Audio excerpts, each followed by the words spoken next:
it has a great sense of childlike excitement. Mm-hmm.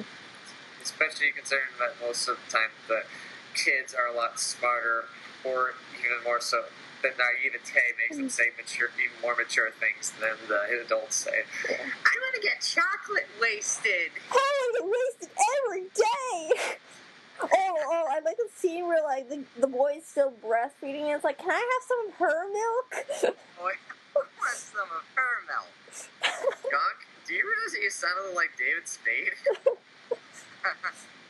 But like we were talking about sexuality earlier, and I did not have too many problems with this one too much because there was this whole thing where like they're looking at the hot daughter's ass, and I didn't find that scene as offensive as I did with That's My Boy because they had standards in That's My Boy. Like David Spade said in the movie, he would never sleep with his best friend's daughter. So that's why I like this movie. He had his standards. It would have been more offensive either like Sandler or Chris Rock just cheated on his wife with this one character. Then I'd find that offensive. But the sexuality is totally normal. I find that a grown man should have his fan service every so often and have his limits. Yeah, that's the point where you finally see that the David Spade's character may be like a horn dog, but he actually has his limits and he actually is grown, like mature. Mm-hmm. Most of the movie we see him as the one guy in the group that has not done anything with his life and has just stayed a kid. But that's the point where we finally see, you know what, he actually has matured as he's grown older. Mm-hmm. So, any final thoughts about Grown Ups? I think one of the reasons that people may not like it is because of the fact that it has no plot, as we've mentioned. Yeah, no conflict. Yeah, but, I mean, again, I like that it makes you feel like, you know, when you go to the restaurant and you see that group next to you, and they're laughing and having a good time, you always wish you're part of that group. Mm-hmm. And then this really makes you feel like, hey, I'm part of this gang, you know? Yeah. You really feel like part of the gang. Mm-hmm. It's not more of a movie, but an experience, kind of. Yeah, here's the thing about family films, like, or families in real life. A lot of family films are like, they either make it really cheesy or really unrealistic. Here, they actually get it real. It's heartfelt, it's realistic, but it isn't cheesy at all. I mean, most films like, oh, we're family, we love each other, they have some conflict, and it just doesn't feel realistic to me. I agree that it's not cheesy, though, because I like that Adam Sandler misses the shot. I'm not sure if that was intentional, but he misses the shot. He did say it was intentional. Yeah, so I like that because it shows, like, he doesn't care that we lost. Like, I wish he would have kind of said it, too, that he doesn't care that we lost the game. You know, we're grown-ups. We are friends, and that's all that matters. And I don't care if I don't win this game. So, is anyone ready to move on to That's My Boy, the worst movie I've ever seen? Oh my god. I have so much... 7.0 out of 10. 7.0 out of 10. Direct 7 out of 10. 9.5. For grown-ups, I give it a 6 or 7. But, for That's My Boy, one of the worst movies I've ever seen. I give That's My Boy a 9.5. That's My Boy... I have a lot to say about this. I did a written review of it. After I came out of the theater last July, I'm like, I don't see much movies. Get ready to hear some feminist talk. But my final verdict on Grown Ups has got to be, this one was a lot better than Click. I would say that. Yes. But I do agree with you. I mean, yeah, it has too many, like, completely running jokes that I got sick and tired of, but still it had some heart. It did have a great point to it, because nowadays society, we're just glued to the television. We're just glued to the internet. We're glued to our phones, and it's sort of like... We're glued to this podcast. Yeah, it's sort of a hypocritical statement since we're on our computers right now, but it's sort of like, spend time with your family, because I've kind of had that thing with my mom, because me and my mom hang out a lot, and it's sort of like she's the only parent I got, so yeah. But I will give Grown Ups a 7 out of 10, just because of its heartfelt message. And yeah, That's all I'm gonna say about that.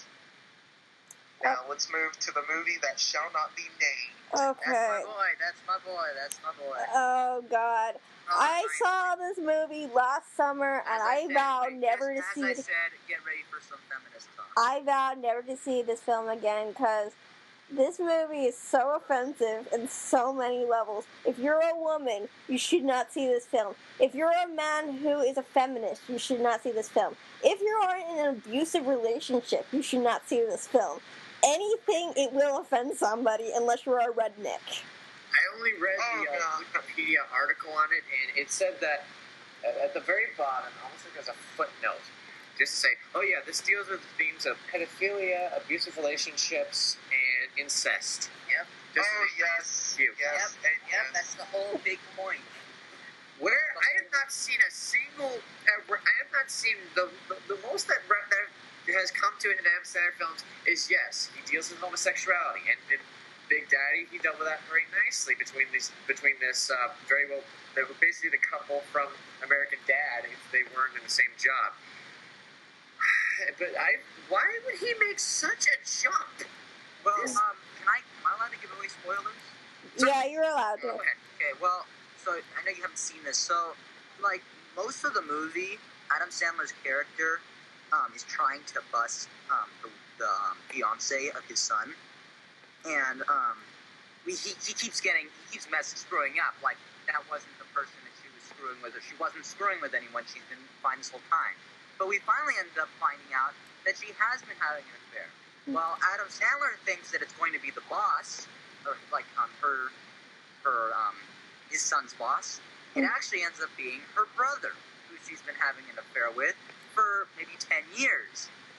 And he calls it their secret tickle time.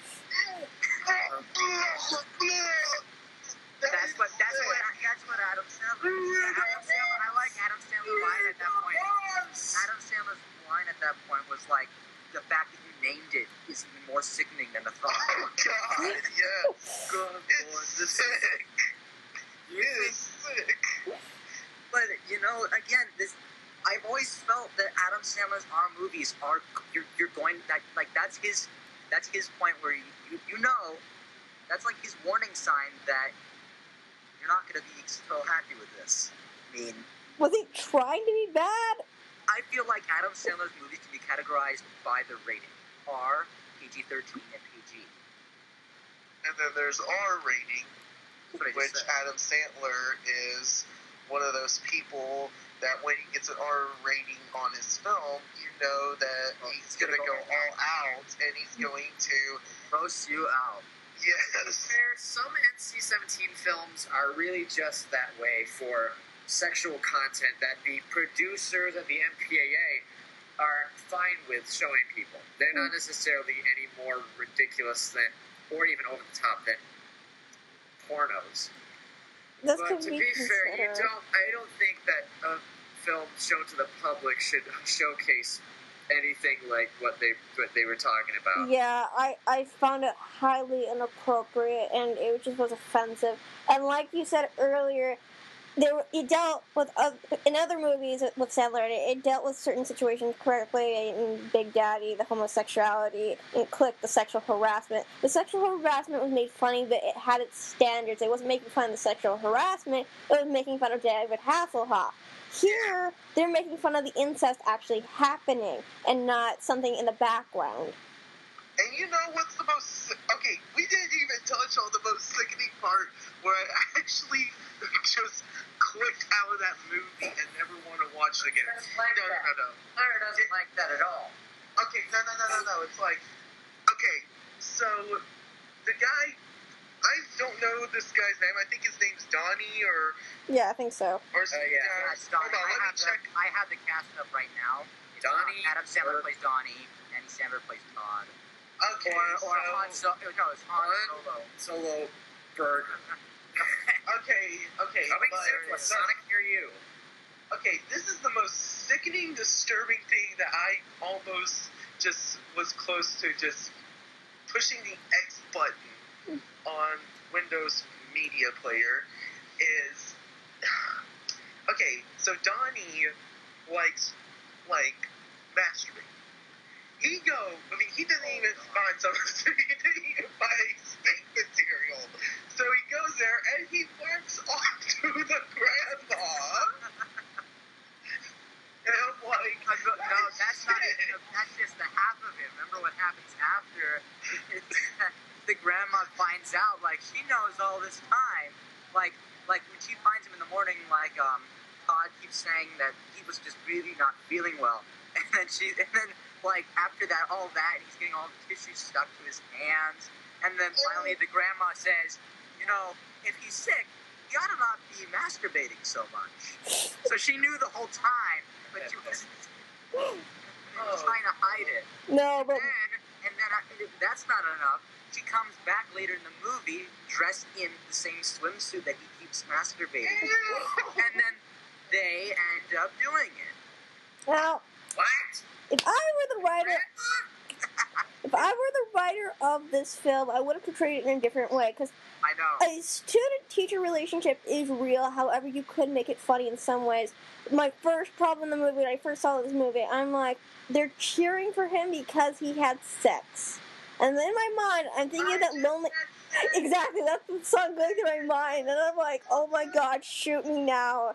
And then, like, in the movie theater, I'm like, what else can go wrong? And then we got all these racist jokes, pedophilia jokes, anything else. And I'm like, by the time we get to the incest, I'm like, hang myself now. But my favorite line, but if realizes that in order for these jokes to be acceptable, they need to have context that's not necessarily even tied to it. There are some jokes about, like, pedophilia that sometimes work. They're horrible, but they not necessarily.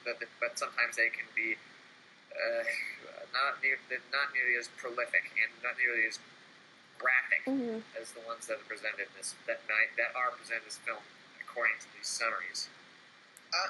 For this film, I don't know who to blame. I don't know if I should blame Sandler for starring this movie, or I should blame the writers for writing this movie to make it so god awful.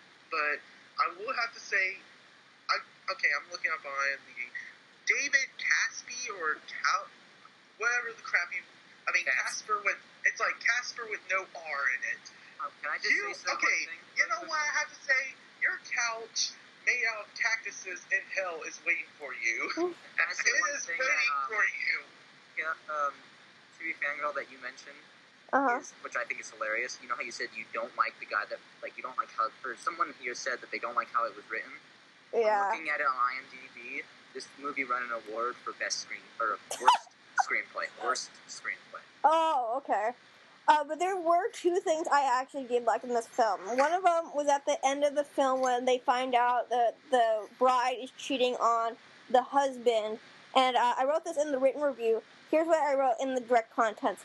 Priest number 2 is the only guy with 5 minutes of screen time, and he has to be the most likable of characters. In the end, the brother and the fiance's secret is revealed, and he says the best line ever. And excuse my language for all the little kids out there, fuck all these white people. And I was saying this throughout the movie, and then I realized I'm white. Damn it. So, and then another thing I liked was the topless woman's daughter, because she was the only balanced character, and I would have liked to see more of her. Yeah, I know you're talking about how at the end we see, like, he's starting to develop a crush for the stripper's daughter, the horrible, disgusting-looking stripper's daughter, and they don't really show any chemistry at all for those